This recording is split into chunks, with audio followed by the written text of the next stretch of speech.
So రాంబస్లో కర్ణాల మధ్య కోణం ఎంత అంటే 90 degrees. రెండు కర్ణాల మధ్య కోణము 90 degrees ఉంటుంది. ఇది భుజం అంటాము, ఇది కర్ణము D1 అంటాము, ఈ కర్ణాన్ని D2 అంటాము. ఇది D1, ఇది D2. కర్ణాల మధ్య కోణం ఎంత అంటే మాత్రం 90 degrees. అందుకే రాంబస్లోని కర్ణాలు లంబ సమద్విఖండన చేసుకుంటాయి, పర్పెండిక్యులర్ బైసెక్టర్స్ అంటాము. ఏ చతుర్భుజంలో కర్ణాలు లంబ సమద్విఖండన చేసుకుంటాయి? రాంబస్లో. కర్ణాలు లంబ సమద్విఖండన ఎక్కడ చేసుకుంటాయి? రాంబస్ అనే చతుర్భుజంలో. కర్ణాల మధ్య కోణం 90 degrees మరియు లంబ సమద్విఖండన చేసుకుంటాయి. ఇది ఫార్ములా. సో రాంబస్ అనేది 3 points, very very important points, right. So ఇక్కడ మనకి ఇచ్చిన క్వశ్చన్ ఏంది? కర్ణాల యొక్క పొడవులు ఇచ్చిండు, వైశాల్యం కనుక్కోవాలి. చాలా డెడ్ ఈజీ, ఇంతకంటే ఈజీ క్వశ్చన్ ఉండదు. ఇది డైరెక్ట్ క్వశ్చన్. వాస్తవానికి డిఎస్సిలో ఇంత డైరెక్ట్గా అడగడు, బట్ ఇండైరెక్ట్గా క్వశ్చన్స్ వస్తాయి. ఈ స్టాండర్డ్లో మనం ముందుకు నేర్చుకుంటే ముందు డిఎస్సి క్వశ్చన్స్ కూడా సాల్వ్ చేయొచ్చు. మరి రాంబస్ యొక్క వైశాల్యానికి సూత్రం ఆఫ్ D1 D2 అనే ఫార్ములా ప్రకారం దీంట్లో కనుక మనం అప్లై చేస్తే మనకు ఆన్సర్ ఏమొస్తుంది? ½ ఇంటూ D అంటే 24, D2 అంటే 38. సో కరెక్ట్గా కట్ చేస్తే మనకు 2 ఎక్కం 2 ఒకట్ల 2 12 మిగతాయి గుణిస్తే 12 96, 12 36, 36 9 45. సో ఆన్సర్ ఎంత? 456 చదరపు సెంటీమీటర్స్. ఎక్కడ ఉంది? Option 2 is the right answer. ఇలా మనం రాంబస్ అనే కాన్సెప్ట్ మీద కూడా క్వశ్చన్స్ వస్తున్నాయి. సో నెక్స్ట్ క్వశ్చన్ చూడండి.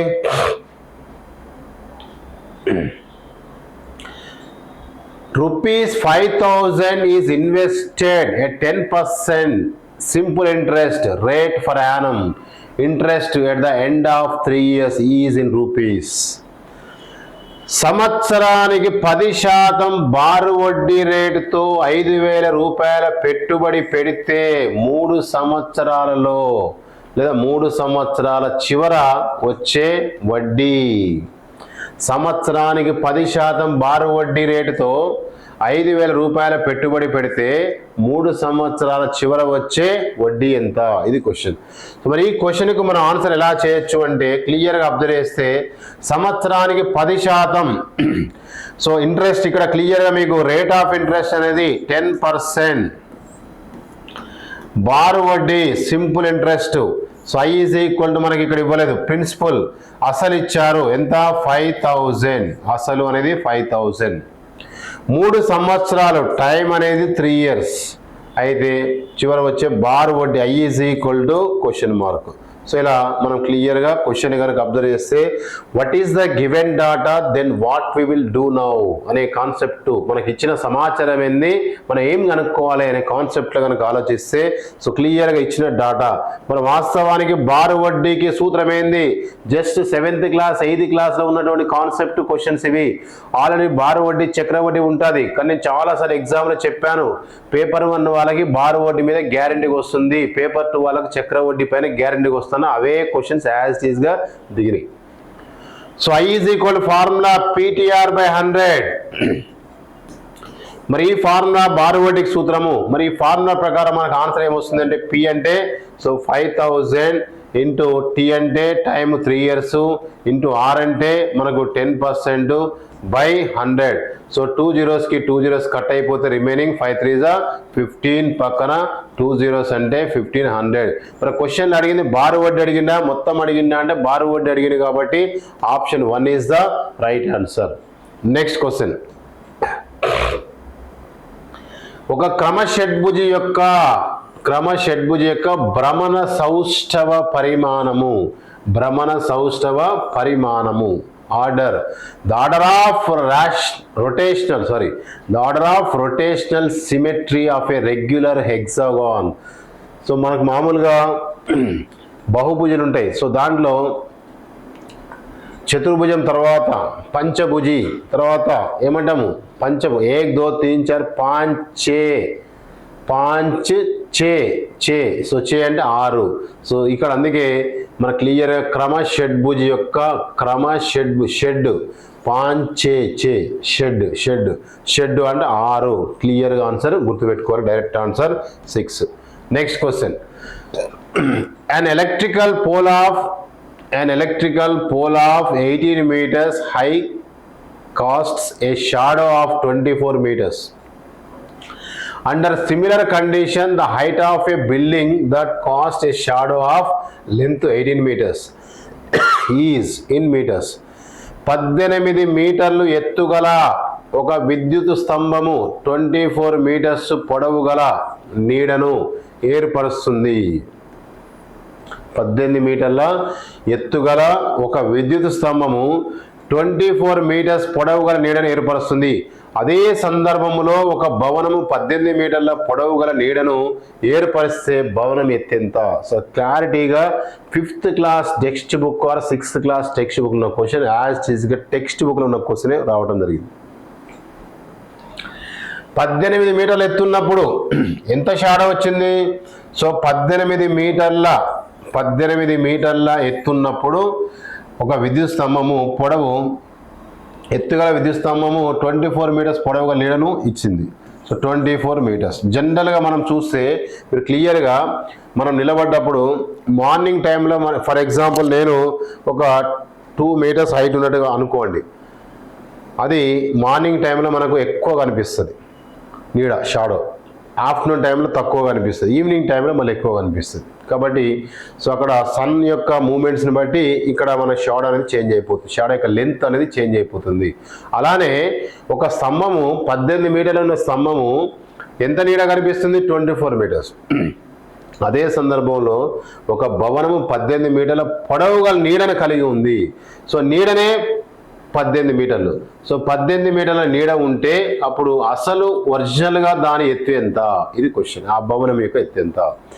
18 మీటర్ల నీడ ఉన్నప్పుడు 18 మీటర్ల పొడవు ఉన్నప్పుడు 24 మీటర్ల నీడ కనిపిస్తే మరి 18 మీటర్ల నీడ ఉంటే అసలు తక్కువ కనిపిస్తా ఎక్కువ కనిపిస్తా చూసుకోండి. 18 మీటర్లు ఉన్నప్పుడే 24 వచ్చింది. మరి ఇప్పుడు 18 ఉంది, 18 మీటర్సే ఉంటే సో 18 మీటర్సే నీడ ఉంది అంటే ఒరిజినల్గా దాని యొక్క లెంత్ హైట్ అనేది తక్కువ ఉందా ఎక్కువ ఉందంటే తక్కువ, దీనికంటే తక్కువనే ఉంటుంది. సో తక్కువ బై ఎక్కువ అంటే మనకి ఏమొస్తుంది? 18/24 ఇంటూ 18. సో కట్ చేస్తే క్లియర్గా. ఎందుకు అంటే 24 మీటర్ల నీడ ఉన్నప్పుడు ఒరిజినల్ లెంత్ ఎంత అంటే ఒరిజినల్ హైట్ ఎంత అంటే 18. మరి నీడనే 18 ఉంది. సో ఇంకా ఆటోమేటిక్గా ఒరిజినల్ ఇంకా తగ్గిపోతుంది. కాబట్టి తక్కువ బై ఎక్కువ. సో ఏమొస్తుంది? కట్ చేస్తే 6 టేబుల్లో 6 3s 6 4s. Next 2 table 2 2s 2 9s. So 9 3s 27. 27/2 అంటే కట్ చేస్తే మనకి ఎంత వస్తుంది? 13.5 మీటర్స్. ఇచ్చిన ఆప్షన్లో 13.5 ఎక్కడుంది? Option 2 is the right answer. ఇలా సింపుల్గా మన ప్రాబ్లమ్ని సాల్వ్ చేసుకోవచ్చు. Next question.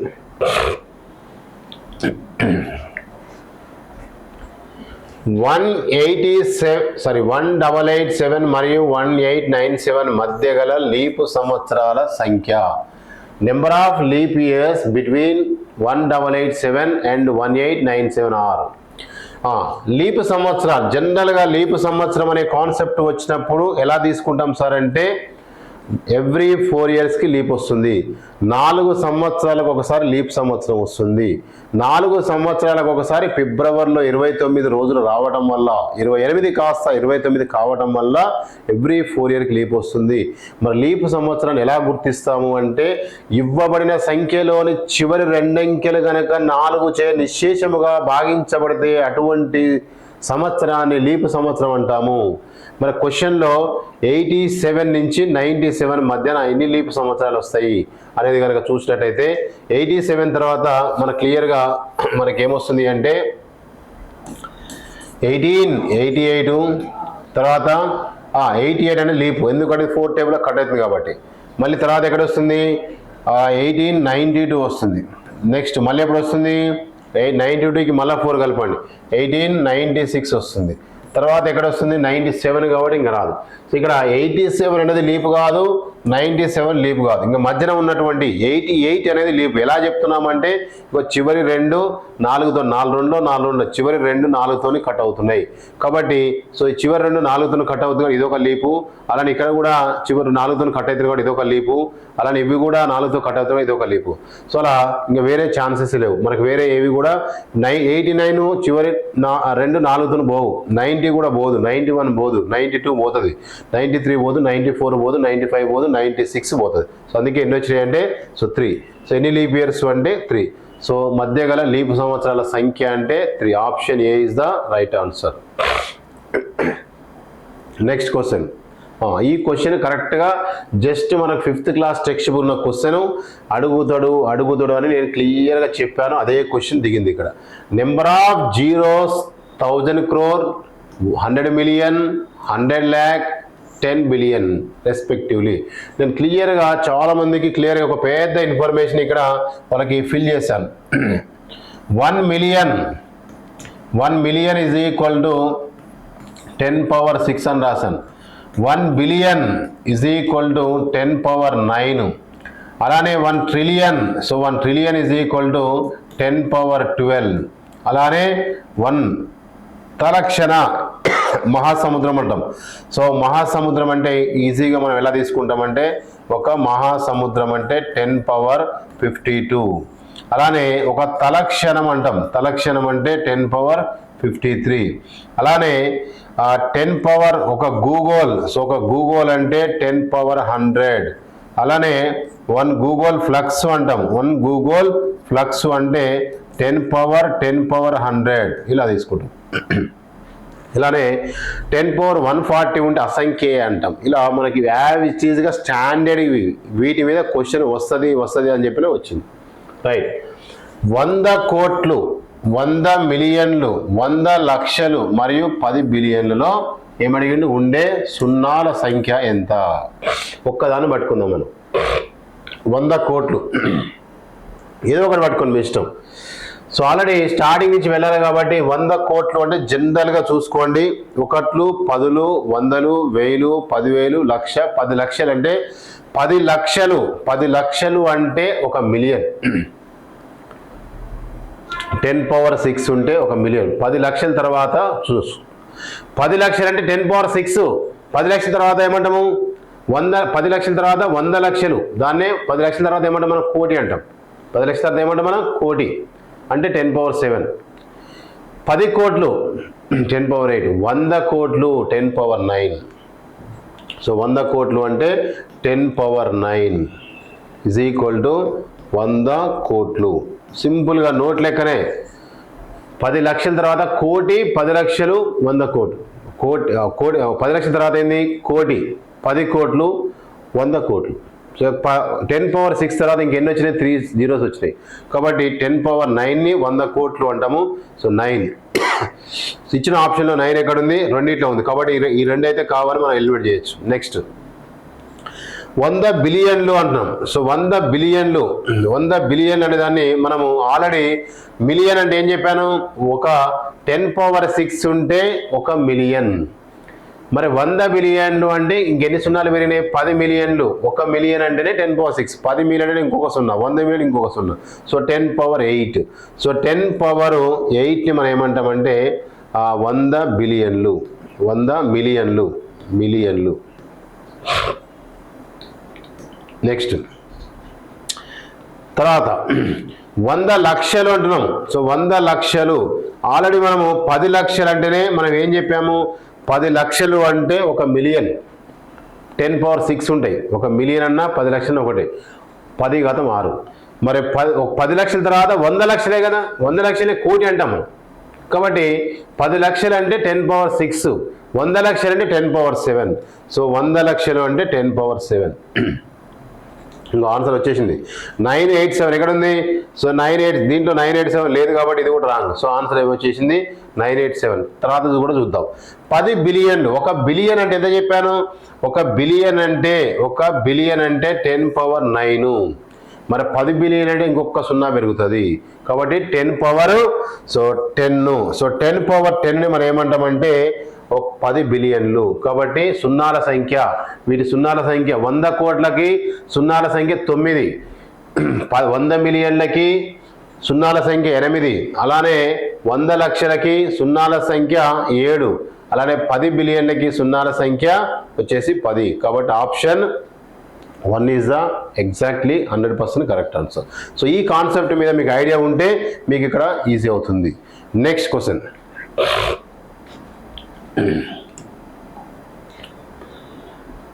A is equal to x square plus 2x minus 3, b equal to x square minus x plus 4 and c is equal to x square plus 3x minus 2. Then the value of a minus b plus c is a is equal to ఇక్కడ question లో clear గా మనకు a is equal to x square plus 2x minus 3. So b is equal to 2x square minus x plus 4 and c is equal to ఇది c is equal to ఏమొస్తుంది అంటే x square plus 3x minus 2. అయితే a minus b plus c క్వశ్చన్లో మనకు క్లియర్గా ఇక్కడ ఇచ్చింది ఏంటంటే a minus b plus c అక్కడ ప్లస్ c అక్కడికి వెళ్ళిపోయింది a minus b plus c అనేది మనం ఫైండ్ చేయాలి రైట్. సో దీంట్లో first of all a minus B కనుక్కుందాం. సో a మైనస్ బి అన్నప్పుడు ఎలా రాస్తాము అంటే క్లియర్గా మీరు అబ్జర్వ్ చేయండి. a అంటే ఎక్స్ స్క్వేర్ ప్లస్ బి అంటే X square plus 2x minus 3 b అంటే ఏమొస్తుంది 2x square minus X plus 4 ఈ రెండింటిని మైనస్ చేయాలి. సో మైనస్ చేస్తున్నాం అన్నప్పుడు మైనస్ ఇక్కడ మైనస్ ఉంటే ప్లస్ చేయాలి మైనస్ సింబల్స్ మార్చాలి. మైనస్ చేసేటప్పుడు సింబల్స్ మార్చాలి. ప్లస్ ఉంటే మైనస్ మైనస్ ఉంటే ప్లస్ ప్లస్ ఉంటే మైనస్.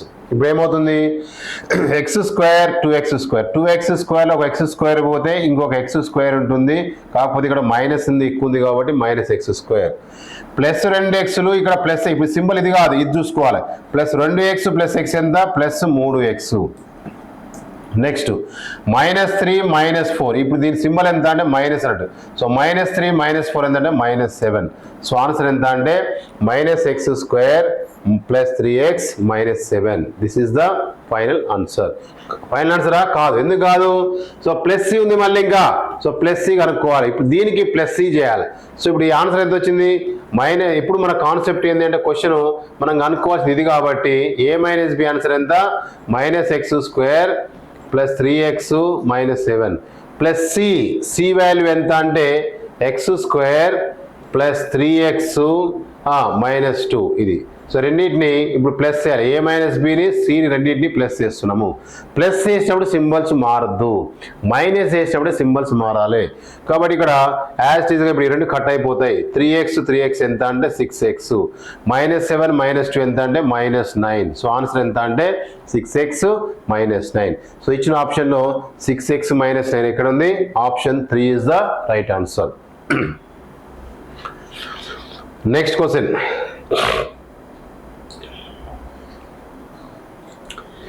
ఏ బహుముఖ పరకములకైన ఐలర్ సూత్రము ఇది important very very very important చాలాసార్లు ఎగ్జామ్లో డైరెక్ట్గా ఇండైరెక్ట్ క్వశ్చన్స్ వస్తున్నాయి. ఏ బహుముఖ పలకములకైన ఐలర్ సూత్రం ఏంది అంటే ఇది స్టాండర్డ్గా గుర్తుపెట్టుకోండి. క్లియర్గా మనకు ఫార్ములా ఏమొస్తుందంటే ఇప్పుడు కూడా F plus V minus E is equal to. So ఇక్కడ ఎఫ్ అంటే ఫేసెస్ అని వి అంటే వర్టెక్స్ అని ఈ అంటే ఎడ్జెస్ అని ఈ కాన్సెప్ట్లో తర్వాత ప్రాబ్లమ్స్ కూడా వస్తాయి నేను క్లియర్ ఎక్స్ప్లెయిన్ చేస్తాను. సో డైరెక్ట్ ఫార్మ్ ఏంటంటే ఐలర్ సూత్రం అంటాం దీన్ని ఏ బహుముఖ పలకములకైనా ఐలర్ సూత్రం ఎంత అంటే F plus V minus E is equal to 2.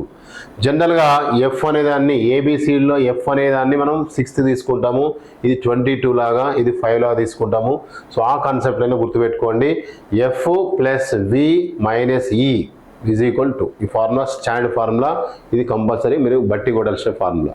Next question దత్తాంశం the mode of 375,375p is 7 then the value of p is దత్తాంశము 375,375p యొక్క బహుళకము 7 అయితే పి విలువ ఎంత. సో మరి బాహుళకం అంటే మనం ఏం రాసుకోవాలి, అత్యధికంగా ఉన్నటువంటిదే బాహుళకము. మరి ఇక్కడ ఎక్కువ సార్లు పునరావృతమైన విలువను బాహుళకం అంటాము. క్లియర్గా దత్తాంశములో 7 అనేది 2 టైమ్స్ వచ్చింది, అలానే 5 అనేది 2 టైమ్స్ వచ్చింది, 3 అనేది 2 టైమ్స్ వచ్చింది. 1 2 3 4 5 6 7 నెంబర్స్ ఉన్నాయి. 3 2 టైమ్స్, 5 2 టైమ్స్, 7 2 టైమ్స్. అంటే ఖచ్చితంగా బాహుళకం 7ఏ కావాలంటే పి ప్లేస్లో కూడా 7ఏ ఉండాలి. ఆల్రెడీ క్వశ్చన్లో బాహుళకము 7 అని క్వశ్చన్లో ఇచ్చారు. సో క్వశ్చన్లో బాహుళకం 7 అని ఇచ్చిండు అంటే క్లియర్గా మనకు 7 అనేది ఎక్కువ సార్లు రావాలి. వాళ్ళు 2 సార్లే వచ్చింది. ఇప్పుడు 7 పి ప్లేస్లో కూడా 7 ఉంటే 3 సార్లు అవుతుంది కాబట్టి అప్పుడు బాహుళకం ఖచ్చితంగా 7 వస్తుంది. కాబట్టి కంపల్సరిగా పి ప్లేస్లో ఉండాల్సిన విలువ ఎంత అంటే 7.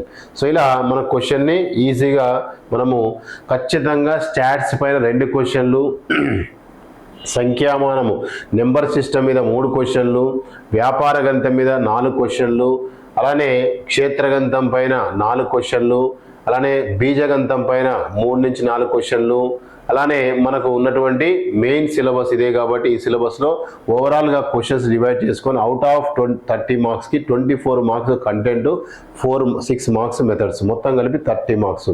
ఈ పేపర్లో, ఈ టెట్ పేపర్లో 24కు 24 కంటెంట్ చేయొచ్చు. ఒక్క బిట్ కూడా మిస్ కావడానికి ఛాన్సే లేదు. అంత పేపర్ చాలా ఈజీగానే అడిగిండు. ఓకే, సో ఫస్ట్ రోజు 6th రోజు మార్నింగ్ జరిగినటువంటి క్వశ్చన్ పేపర్ని ఎక్స్ప్లెయిన్ చేయడం జరిగింది.